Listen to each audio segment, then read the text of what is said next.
আমি আমি প্রতিজ্ঞা করছি যে আমার ভাবিজানকে মায়ের সম্মান দেব।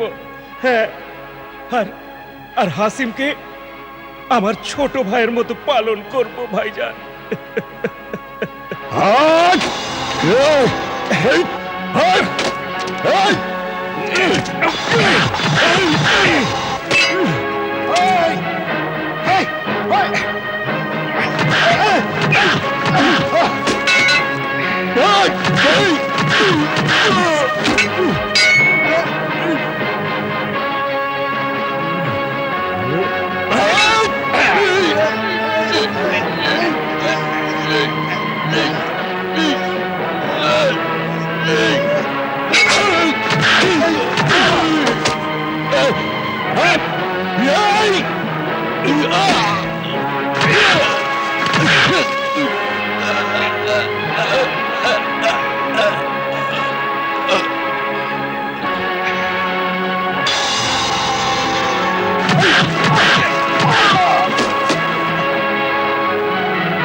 আপনি কি করছেন?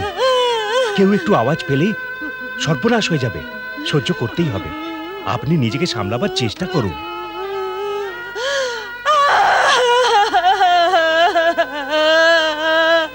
কি করে ধৈর্য ধরি?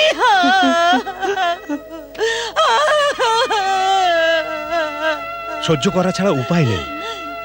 এতক্ষণে তো ডাকাতরাও জেনে গেছে যে ভাইজানের লাশ গায়েব, আর তারা পুরো শহরে ছড়িয়ে গেছে।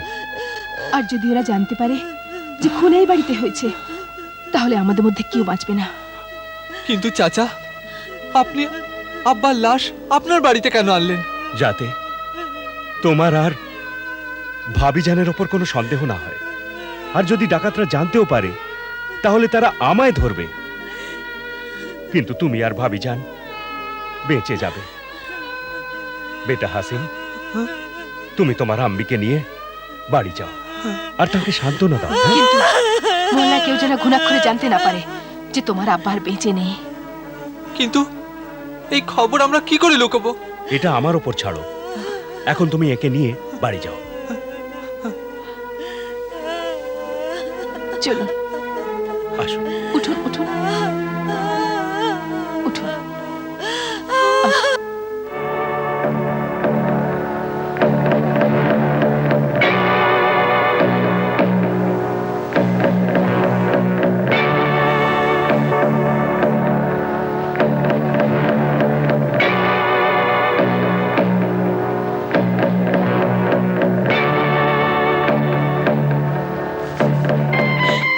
লাশ নিয়ে কি করবে? আমাদের এমন কোনো উপায় করতে হবে যাতে ভাইজানের মৃতদেহের সৎকার হয়, কিন্তু কেউ যেন গুণাক্ষরেও না জানতে পারে যে ভাইজান খুন হয়েছেন। হ্যাঁ, আপনি ঠিকই বলেছেন। কোনো রাস্তা তোমার মাথায় আসছে কি?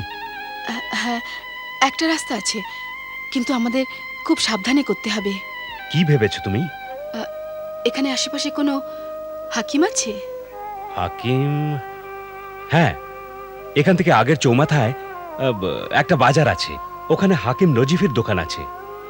আর ওস্তাদ দর্জি? দর্জি? হ্যাঁ, ওর আগের চৌমাথায় মুস্তফা দর্জির দোকান। ব্যাস, আপনারা চিন্তা করবেন না, আমি সব ঠিক করে দেব। আরে জাদুর মতো কাজ করে ওষুধ, মরা মানুষও খেলে বেঁচে যায়। ধন্যবাদ। হ্যাঁ শোনো, সাবধানে থাকবে। হ্যাঁ, খোদা হাফিজ। খোদা হাফিজ। আদাব, হ্যাঁ? আমি আলিবাবার দাসী। আচ্ছা, আলী বাবা কেমন আছে? উনি খোদার দয়াতে ভালো আছেন, কিন্তু ওনার বড় ভাই কাশেম। কাশেম? কি হয়েছে কাশেমের? উনি অসুস্থ, ওর মাথা ঘুরছে। আপনি এমন কোনো ওষুধ দিন যাতে উনি শিগগির সুস্থ হয়ে যান। চলো আমি নিজে গিয়ে দেখে আসি। না না না না, আপনাকে কষ্ট করতে হবে না, সাধারণ মাথা ঘোরা ঠিক হয়ে যাবে। ঠিক আছে, এই ওষুধটা জলে মিশিয়ে খাইয়ে দিও। জি। হ্যাঁ, আল্লাহ চাইলে সব ঠিক হয়ে যাবে। আচ্ছা। না, কত দেবো? আরে কিছু নয়, মামুলি ওষুধ, তুমি যাও। জি। শোনো, কাশেমকে আমার সেলাম দেবে। আচ্ছা। আর শোনো, শরীর বেশি খারাপ হলে আমার ডেকো কিন্তু। জি, হ্যাঁ আচ্ছা।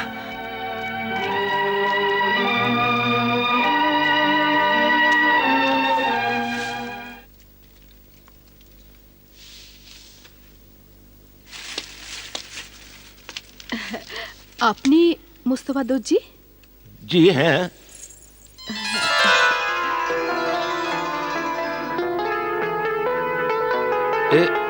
এ কি?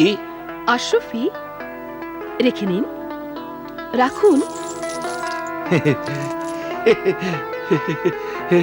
কিন্তু কিসের জন্য? তোমায় আমার সঙ্গে আমার বাড়ি যেতে হবে। কি কাজ আছে? সে তোমায় ওখানে গিয়েই বলবো।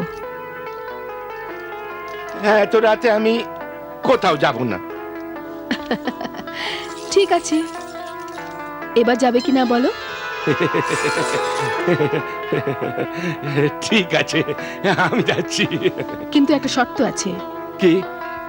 আমি তোমার দু চোখে পট্টি বেঁধে তোমায় নিয়ে যাব। রাজি তো? বড়ই কঠিন শর্ত। এই শর্ত সহজ করে দিচ্ছি। ঠিক আছে বেটি, ঠিক আছে, চলো।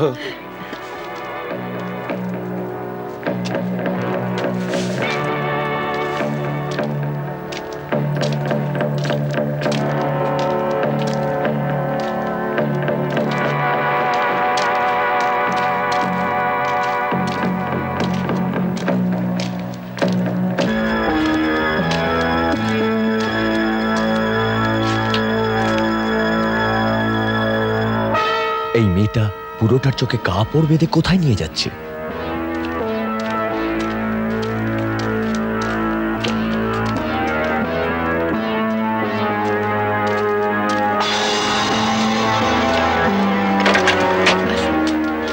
আসুন, সামনে, সাবধানে, শিগগির, শিগগির আসুন, আসুন।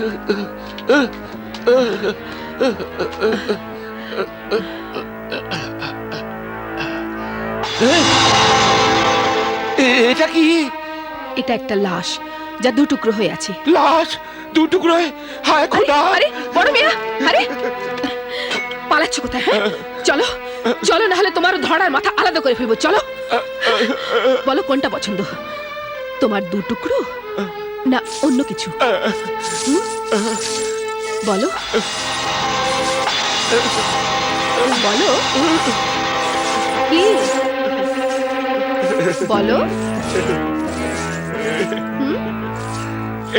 এই ভয়ঙ্কর হাতটা দূরেই রাখো।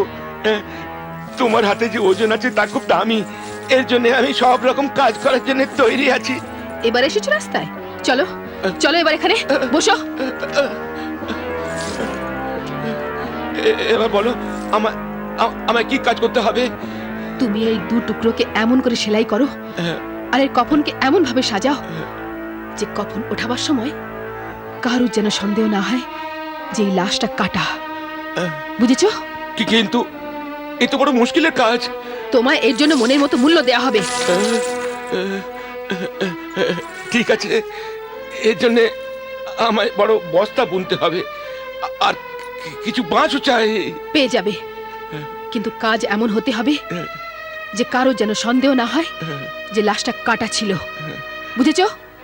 চিন্তা করো না, সবাই এই কথাই ভাববে যে মৃত লোকটার শরীরটা আগের মতোই আস্ত ছিল। দেখো দেখো, এখন তুমি শিগগির কাজ শুরু করো।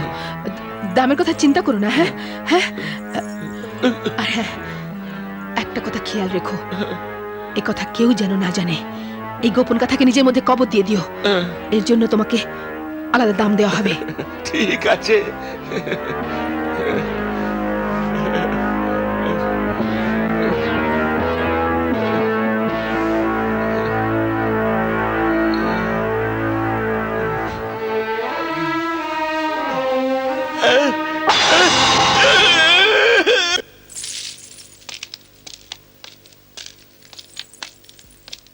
সব কাজ আমরা যেমন ভেবেছিলাম তেমনি হয়েছে। ঠিক আছে বেটা হাসিম, জি। এখন তুমি গিয়ে পাড়ায় খবরটা ছড়িয়ে দাও যে ভাইজান মারা গেছেন। আর ওদের বলবে যে হঠাৎ তার মাথা ঘুরে গিয়েছিল, তাই মারা গেছেন। কারণ আমি হাকিম রাজিফেকেও একই কথা বলেছি। আচ্ছা। ততক্ষণ আমি ভাইজানের স্নান নিজের হাতেই সেরে দিই। স্নানের লোককে ডাকা বিপজ্জনক। লাশ কোথায় গেল? আমরা তো এখানে রেখে গিয়েছিলাম। তো কি উড়ে গেছে? আর সাথে সাথে আসলাম আর বেহরাম করে নিয়ে গেছে? আশ্চর্য! বেহরাম, আসলাম, বেহরাম! লা ইলাহা ইল্লাল্লাহ মুহাম্মাদুর রাসূলুল্লাহ।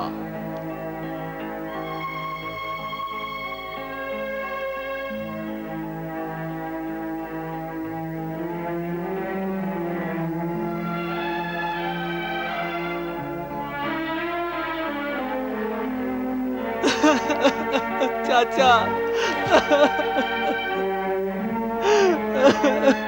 ধৈর্য ধরো বেটা, ধৈর্য ধরো, নিজেকে সামলাও। কি করে ধৈর্য ধরি, কি করে ধৈর্য ধরে রাখবো আমি চাচা? ওই লোকেরা আমার আব্বা হুজুরকে মেরে ফেললো, আর আমি একটু প্রাণ ভরে কাঁদতেও পারলাম না।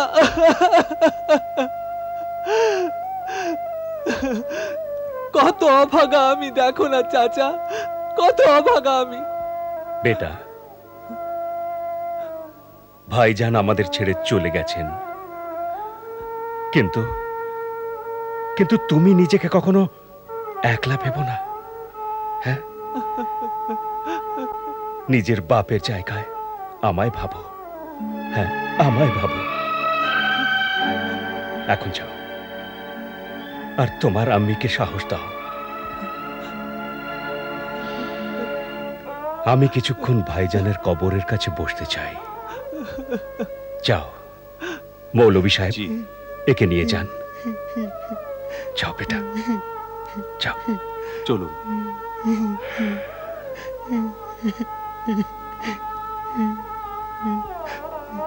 চলুন, আসো, চলুন, চলুন।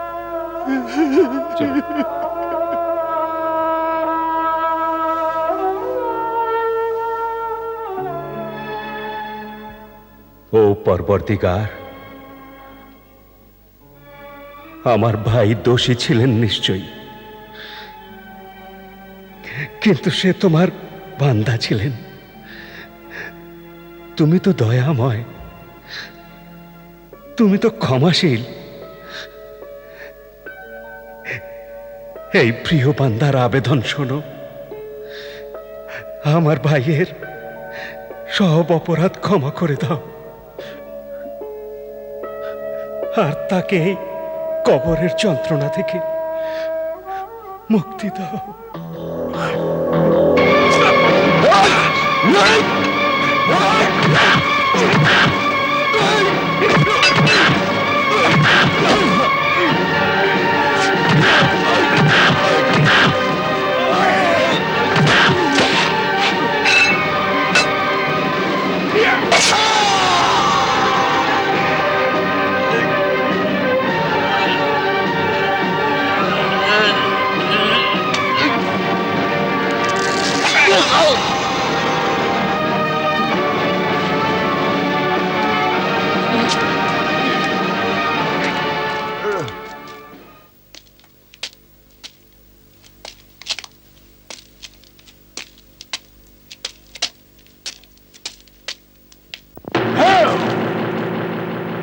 লাশটা গায়েব হয়ে গেছে, আর তার সঙ্গে আমাদের সঙ্গী।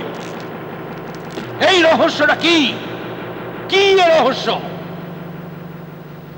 তার মানে হলো এই যে মৃত লোকটার কোন সঙ্গী নিশ্চয়ই আছে, যে এই জায়গার সঙ্গে পরিচিত। কে এই লোকটা?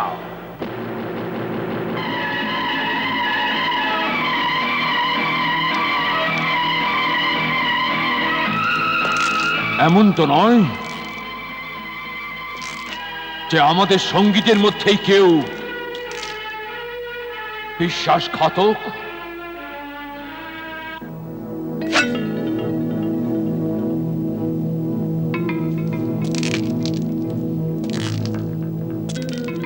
হারুন, তোমার চরিত্রের কথা তো সবাই জানে। সর্দার, এমন তো নয় যে তোমার দুর্বলতা তোমায় লোভী আর বিশ্বাসঘাতক করেছে।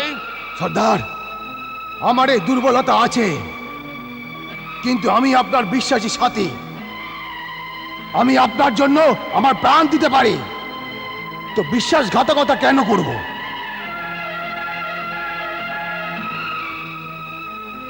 সত্যতার ঝলক দেখছি তো চোখে আমি।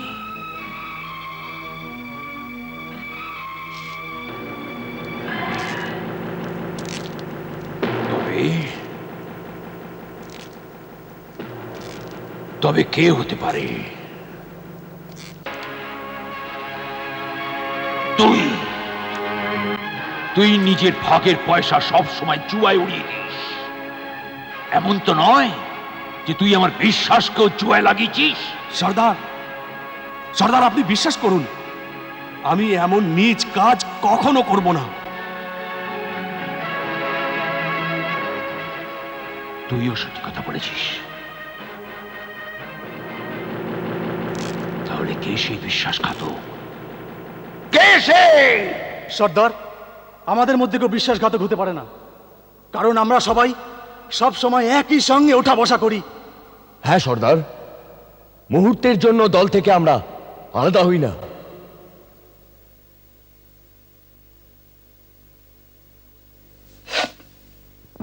ঠিক বলেছিস তোরা সবাই, কিন্তু কিন্তু এ বড় ভয়াবহ ব্যাপার, বড়ই ভয়াবহ। আমরা নিজেদের প্রাণ নিয়ে খেলা করে এ দৌলত, হিরে, জহরত, সোনা দ্বারা জড়ো করেছি। কত বছরের আমাদের পরিশ্রমের ফল, আর আজ আমাদের এ দৌলত কেউ এসে নিয়ে যাবে। আমাদের, হ্যাঁ, ডুবে মরা উচিত আমাদের। তাহলে এখন কি করবো সর্দার? আমাদের একজন সাথী নিখোঁজ, আর আমরা এও জানি না যে সে বেঁচে আছে না মরে গেছে। আমাদের এ ধারণাও নেই যে আমাদের কত দৌলত চুরি গেছে, আর আমরা এ কথাও জোর দিয়ে বলতে পারি না যে আমাদের রহস্য কত লোক জানতে পেরে গেছে। 1, 2, 4 না পুরো শহর। আপনার চিন্তাধারা একেবারে ঠিক সর্দার। এ আমাদের জীবন মরণের সমস্যা, আর আমরা যদি এইরকম করে পায়ের উপর পা দিয়ে বসে থাকি তা যে কোনো মুহূর্তে ধরা পড়ে যাব, আর সবাইয়ের ফাঁসি হয়ে যাবে, প্রত্যেকের ফাঁসি। তাই আমাদের দরকার ওই বদমাইশকে ধরে এনে খতম করা যে আমাদের রহস্য জানতে পেরেছে। হ্যাঁ, ওকে খুঁজে বার করে শেষ করে দেওয়াই উচিত। হ্যাঁ, তোমরা সবাই বাহাদুর, দুঃসাহসী আর চালাক, আর সব থেকে বড় কথা যে তোমরা নির্দয় নিষ্ঠুর। তাহলে বলো বলো, নিজেদের সাথীর খোঁজ করার সঙ্গে ওই বদমাইশের খোঁজ করা ভার কে নেবে? আমি নেব সর্দার। এই কাজের ভার আপনি আমায় দিয়ে দিন। আমি ওই বদমাইশ আর আমাদের সঙ্গে ব্যারামের খোঁজ করে তবেই আসবো। কিন্তু কিন্তু এত বড় শহরে তুমি ওই চোরকে কোথায় খুঁজে পাবে হারুন? এ কিন্তু আমাদের জীবন মরণের সমস্যা। আর আমরা যদি এই রকম পায়ের উপর পা দিয়ে বসে থাকি তাহলে যে কোনো মুহূর্তে ধরা পড়ে যাবে, আর সবাইয়ের ফাঁসি হয়ে যাবে, প্রত্যেকের ফাঁসি হয়ে যাবে। তাই আমাদের দরকার যে ওই বদমাইশকে ধরে এনে শেষ করে দেওয়া, যে আমাদের রহস্য জানতে পেরেছে। হ্যাঁ, ওকে খুঁজে বের করে শেষ করে দেওয়াই উচিত। বলো বলো, আমাদের সাথীর খোঁজ করার সঙ্গে সঙ্গে ওই বদমাইশের খোঁজ করার ভার কে নেবে? এবার আমি নিচ্ছি সর্দার। এই কাজের ভার আপনি আমায় দিন। আমি ওই বদমাইশ আর আমাদের সাথী ব্যারামে খোঁজ করে তবেই আসবো। কিন্তু কিন্তু এত বড় শহরে তুমি ওই চোরকে কোথায় খুঁজে পাবে হারুন? সবার আগে আমি কবরস্থানে যাব আর ওখানে খোঁজ করব যে এমন কোন লাশ এসেছিল যা দুটুকরো ছিল। খুব ভালো, খুব ভালো। তুমি নিজের সঙ্গে দুজন সাথীও নিয়েছো, কিন্তু একটা কথা মনে রেখো। বলুন। তোমার কাজ শুধু ওই বদমাইশকে খুঁজে বার করা, বাকি কাজ আমি নিজে করব। আমি ওকে আর ওর সমস্ত বংশকে দগ্ধে দগ্ধে মারবো। হ্যাঁ,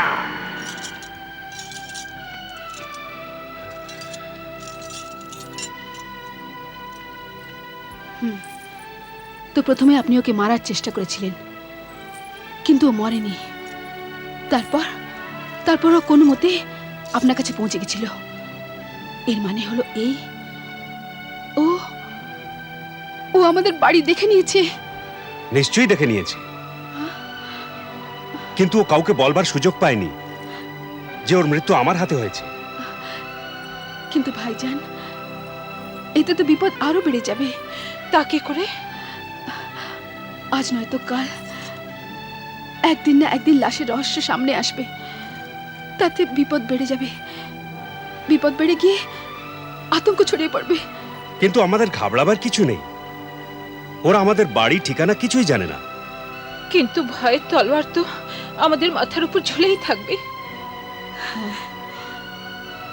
যতদিন চোরেরা বেঁচে আছে আমাদের এই ভয়ের হাত থেকে মুক্তি নেই।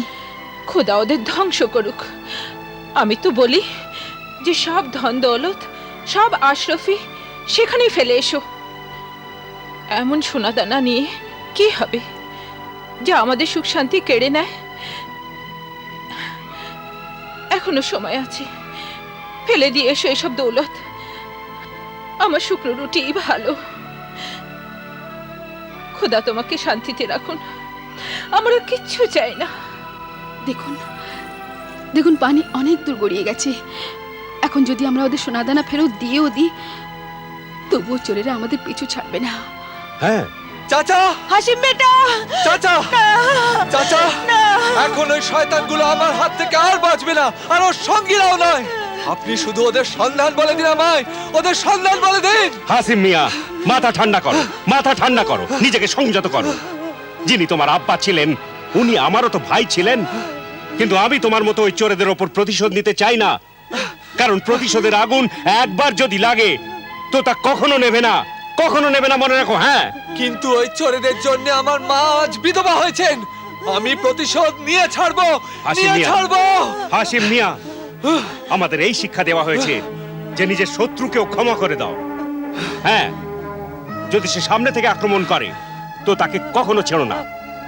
কিন্তু চাচা আমি আজ ওদের শেষ করে দেবো, ওদের শেষ করে দেবো। বাবা তুমি ওকে বোঝাও, ও পাগল নিজের বুদ্ধি বিবেক হারিয়েছে, ও চোরেদের ওপর প্রতিশোধ নিতে বেরিয়েছে। আরে ওরা তোকে পিঁপড়ের মতো পিষে মেরে ফেলে দেবে। তুমি কিছু করো, তুমি কিছু করো নৌবাহার, তা না হলে আমার বুক ফেটে যাবে। ওর মৃত্যুর শোক আমি বুকের ওপর পাথর চেপে ঢেকে আছি, কিন্তু জোয়ান ছেলের জন্য কাঁদবারও আমার আর শক্তি নেই, আমার শক্তি নেই। মর্জিনা, মর্জিনা, তুমি এই পাগলটাকে বোঝাও। আর এই যে এই আমার সারা জীবনের আশা ভরসা, আমি একে কি করে মরণের হাতে ঠেলে দিই, আমি কি করে একে মরণের হাতে ঠেলে দিই। ও আল্লাহ, ও আল্লাহ, হয় একে বুদ্ধি দাও, নয়তো আমায় মরণ দাও, আমায় মরণ দাও। ভাবিজান, সামলান আপনি নিজেকে। দেখুন, আমি আপনার মনের অবস্থা ভালোভাবেই বুঝতে পারি, কিন্তু আপনি কি করে ভাবলেন যে আমরা হাসিম মিয়াকে একলা ছেড়ে দেবো? হ্যাঁ, ও তো আমারও ছেলে, আমরা ওকে একলা ছাড়তে পারি না। আপনি একটু চিন্তা করবেন না, আমরা ওকে যেতে দেব না। কিন্তু আমার প্রতিজ্ঞা অটল। দেখো হাসিম, দেখো রাগের মাথায় কিছু করে বসলে তার ফল উল্টোই হবে। আর আর সবার আগে আমাদের চোরেদের হাত থেকে বাঁচবার উপায় ভাবতে হবে। দেখো সেই লোকগুলো শিকারী কুকুরের মতো অলিতে গলিতে আমাদের হন্যে হয়ে খুঁজে বেড়াচ্ছে, বুঝেছো কিছু?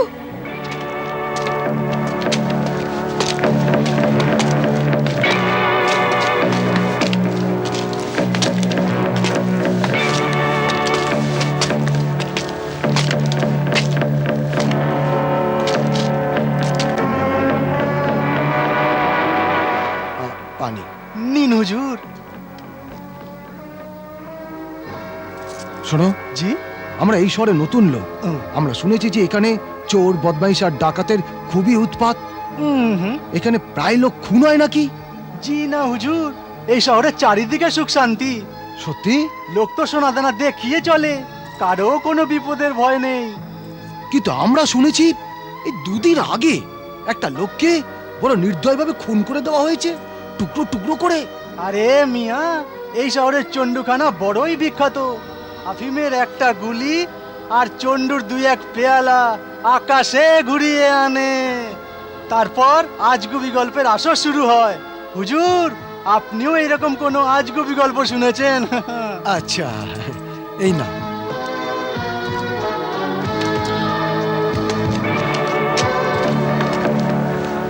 আশ্চর্য, এ বলছে যে এই শহরে কোনো খুন হয়নি।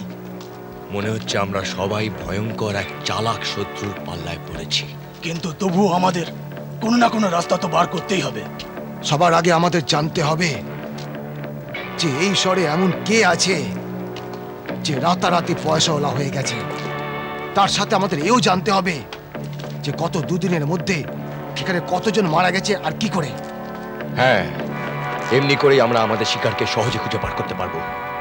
আর একটা কথা, আমরা আলাদা আলাদা থাকবো, কিন্তু একে অন্যের উপর নজর রাখবো। কিন্তু ভাবিজান, এইভাবে আমরা আপনাকে যেতে দেব না। না, এই বাড়ি যেন আমার কাল হয়েছে। এখন আমি বস্তায় চলে যাব আমার বাপের বাড়ি। কিন্তু ভাবিজান, আপনি নিজের ঘর ছেড়ে কেন চলে যাচ্ছেন? এখানে আমি কার ভরসায় থাকবো? যে ছিল তাকে তো ওপরওয়ালা নিজের কাছে ডেকে নিয়েছে। এই পৃথিবীতে আমার আর কে আছে? ভাবিজান, আপনি আমরা থাকতে কেন এমন ভাবছেন? আপনি তো আমাদের বাড়ির সবার বড়। সেই জন্যই তো এসেছি। এখন আপনার কোথাও যাওয়ার দরকার নেই, এখানে থেকে আমাদের দেখাশোনা করুন। না নৌবাহার, আমি কারুর ওপর বোঝা হতে চাই না। আপনি রক্তের সম্পর্ককে বোঝা বলছেন ভাবিজান? এইরকম বলে আপনি আমার মনে আঘাত দিচ্ছেন ভাবিজান। আর আপনি তো আমার মায়ের মতো। আপনার বড় ছেলে ভেবে মনকে শান্ত করে এখানে থাকুন। খোদার দোহাই যাবেন না ভাবিজান। কি তুমি আমায় মা বলে ডেকেছ? আমায়? কেন? আপনার কোনো আপত্তি আছে? তাহলে তুমি আমার সব অন্যায় অত্যাচার ভুলে গেছো? আরে, আপনি আমাদের উপর অন্যায় অত্যাচার করলেনই বা কখন? কিন্তু আমি তোমাদের সঙ্গে ভালো ব্যবহারও তো করিনি। আমি সর্বদা তোমাদের খারাপ চেয়েছি। আমার মন থেকে তোমাদের জন্য কখনো দোয়াও চাইনি। আর তুমি?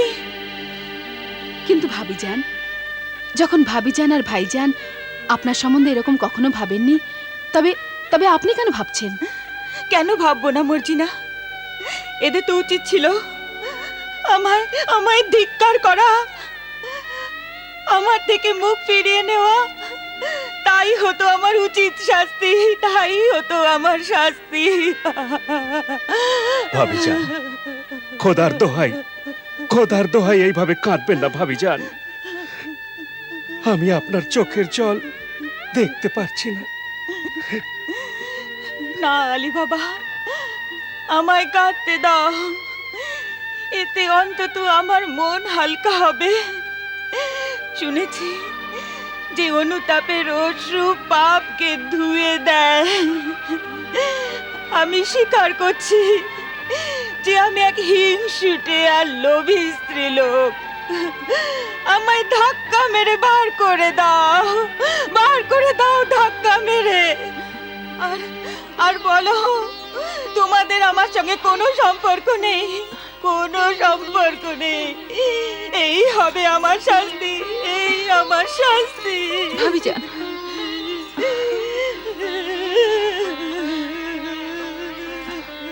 ভাবিজান, এবার আপনি মন থেকে অনুতাপ করেছেন তো? এখন আপনার ফয়সলা বদলে দিন আর চোখের জল মুছে ফেলুন। এবার আপনি হাসিমের ব্যাপারে ভাবুন, ওর এখন কি করা উচিত। ওসব আমি ভেবে রেখেছি। হ্যাঁ, আমি হাসিমের জন্য একটা দোকান দেখেছি। যদি ভাবিজান অনুমতি দেন তো ওই দোকানটা হাসিমের জন্য কিনে নি।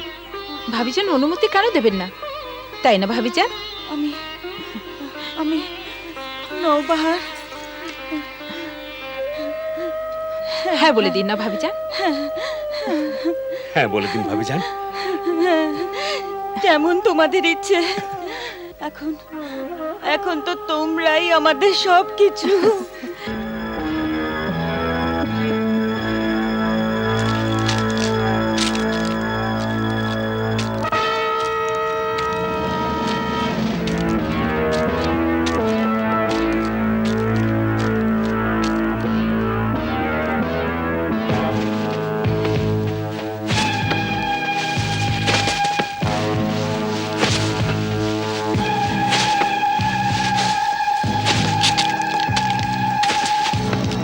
আসসালামু আলাইকুম।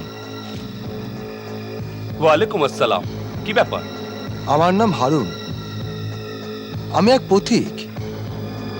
আপনার শহরে প্রথমবার এসেছি। বলুন, আপনার কি সেবা করতে পারি? এখানে দু একদিনের মধ্যে এমন কোনো লোকের লাশ এসেছে যার খুন হয়েছিল, বা এমন লাশ যা কাটা অবস্থায় ছিল? কিন্তু আপনি কেন এই প্রশ্ন করছেন? না না, আসল কথা হলো আমি বাগদাদ শহরের গুপ্তচর। ও, আমি খবর পেয়েছি যে ডাকাত আসফন্দিয়ারের এক সাথী খুন হয়েছে, আর ওর অন্য সাথীরা রাতারাতি ওকে কবর দিয়ে দিয়েছে। আর আমি ডাকাত আসফন্দিয়ারের দলের খুঁজে আছি। গত দুদিনে বেশ কয়েকজন মারা গেছে, আর ওদের লাশও আমি নিজের হাতে কবরে নামিয়েছি।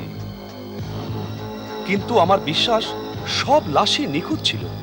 তোমার পুরো বিশ্বাস আছে? জি হ্যাঁ, এই হাত দিয়ে শত শত লাশ নামিয়েছি।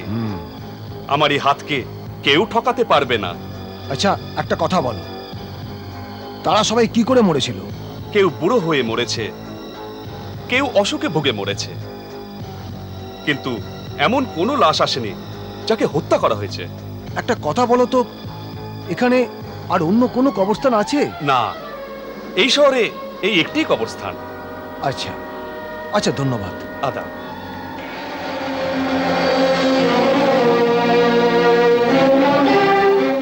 আচ্ছা, ওকে এ এক বড় দুর্ভাগা কাঠুরে। বেচারার ভাই হঠাৎ মারা গেছে।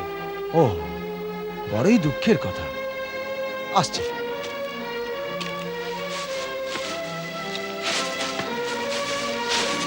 ও মালিক, আমার ভাইয়ের আত্মাকে শান্তি দাও। আসসালামু আলাইকুম। আলাইকুম আসসালাম। এটি আপনার বড় ভাইয়ের কবর? জি হ্যাঁ, মৃতজন আমার বড় ভাই ছিলেন। তার আত্মার শান্তির জন্যে আমি প্রতিদিন এখানে এসে দোয়া চাই। ও, আল্লাহ যেন ওকে বেহেশতে পাঠান। আমি তো শুনেছি উনি নাকি খুন হয়েছেন। খুন? এ আপনি কি বাজে বকছেন? আরে মিয়া, আমার বড় ভাই ছিলেন দয়ার প্রাণ আর এক সৎ মানুষ, আর তার সঙ্গে কারো কোনো শত্রুতাও ছিল না। আমি ক্ষমা চাইছি। মনে হচ্ছে আপনি এই শহরে নতুন এসেছেন। হ্যাঁ হ্যাঁ, আমি একজন পথিক। তো এখানে কি আপনি মৃতদেহ গুনতে এসেছেন? তাদের পাপ পুণ্যের হিসেব কষতে এসেছেন? হ্যাঁ, আমি বললাম না আমি একজন পথিক। না, তুমি পথিক নাও, তুমি ডাকাত আসফান দেয়ারের লোক। আমি সত্যি বলছি, আমি এক নতুন লোক। না, এ ডাকাত আসফান দেয়ারের লোক মনে হচ্ছে। আর ডাকাত আসফান দেয়ার এইভাবেই ডাকাতি করে। প্রথমে নিজের লোককে ছদ্মবেশে শহরে পাঠায়, তাদের মারফত বড়লোক পয়সাওয়ালা লোকেদের বাড়ি ঠিকানা জেনে নিয়ে সেই লোকেদের বাড়িতে ডাকাতি করে। তুমি ডাকাত আসফান দেয়ারের লোক। হ্যাঁ, আমিও তাই শুনেছি। এ নিশ্চয়ই সেই ডাকাত। আরে ভাই, আমি বললাম না যে আমি একজন সৎ লোক?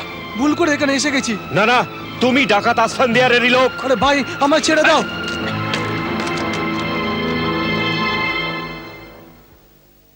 তাহলে এবার তামাশা শুরু হয়ে গেছে।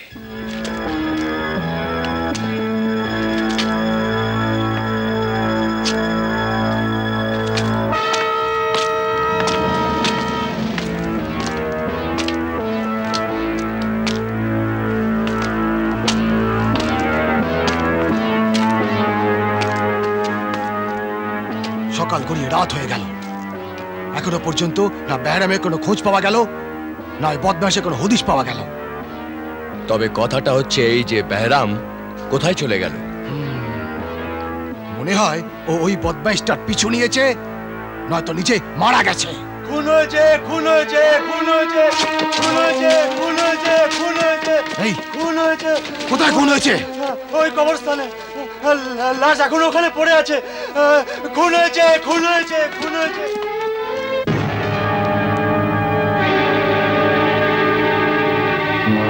আপনি একে চেনেন?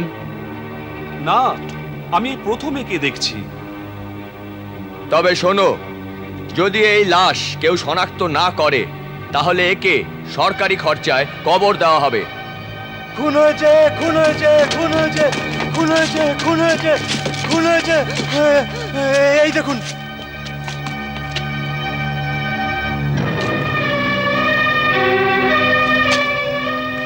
আপনাদের মধ্যে কেউ এই লোককে চেনেন? না, আমার মনে হয় কোনো পথিক হবে হয়তো। তুমি ঠিকই বলছো, এ কোনো পথিকই হবে। কেউ ছিনতাই করে একে খুন করে দিয়েছে। কি হে, এ কাজ তোমার তো নয়? কে? আরে মিয়া, আপনি একজন বিদেশির সঙ্গে এ কি ধরনের ব্যবহার করছেন মিয়া? না না, আমি তো তোমার সঙ্গে ইয়ার কি করছিলাম।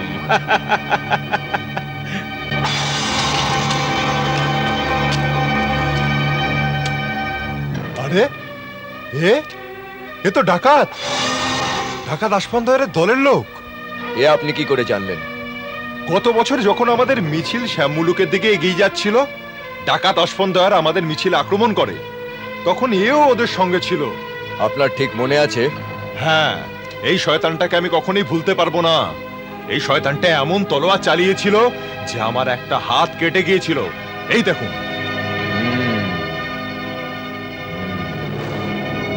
এই সেই লোক যে কাল আমায় জিজ্ঞাসা করছিল যে শহরে কোনো লোক খুন হয়েছে কিনা। না না, আমি তো এমনি সাবধান হওয়ার জন্য জিজ্ঞাসা করেছিলাম। আমি শুনেছিলাম যে এখানে নাকি লুটতরাজ হচ্ছে। আরে আরে, পালাচ্ছ কোথায়? সত্যি করে বলো, এ ডাকাত তোমার সাথী ছিল কিনা? আরে মিয়া, আপনি তো আমার পেছনে উঠে পড়ে লেগেছেন। আমি খুদার দিব্যি দিয়ে বলছি যে আমি এই শহরে এক নতুন মানুষ। হায় খুদা, কি ফ্যাসাদি না পড়েছি। আরে মিয়া, ফ্যাসাদে পড়নি, ফ্যাসাদে পড়বে এবার। আরে ভাই, আমাকে ক্ষমা করো, আমি এক ছাপোষা মানুষ। আমি এই শহরে আর কখনো আসবো না। ছাড়ো আমায়। আরে আরে, যাচ্ছ কোথায়? নিজের সাথীর কপন আর কবরের জন্য চাঁদা তো দিয়ে যাও।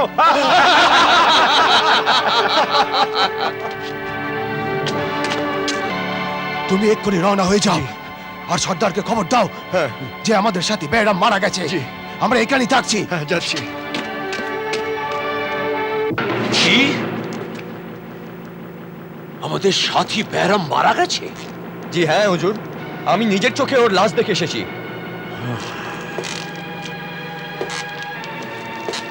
আর হারুন কোথায়? ও ওই বদমাইশটাকে খুঁজে বেড়াচ্ছে। অন্য কোনো খবর আছে? ওর বিশ্বাস যে শিগগিরই ও ওই হত্যাকারীকে ধরে ফেলবে। যদিও ব্যর্থ হয়ে ফিরে আসে, তো ওকেও আমি কিন্তু বেহরামের কাছে পৌঁছে দেবো। হ্যাঁ।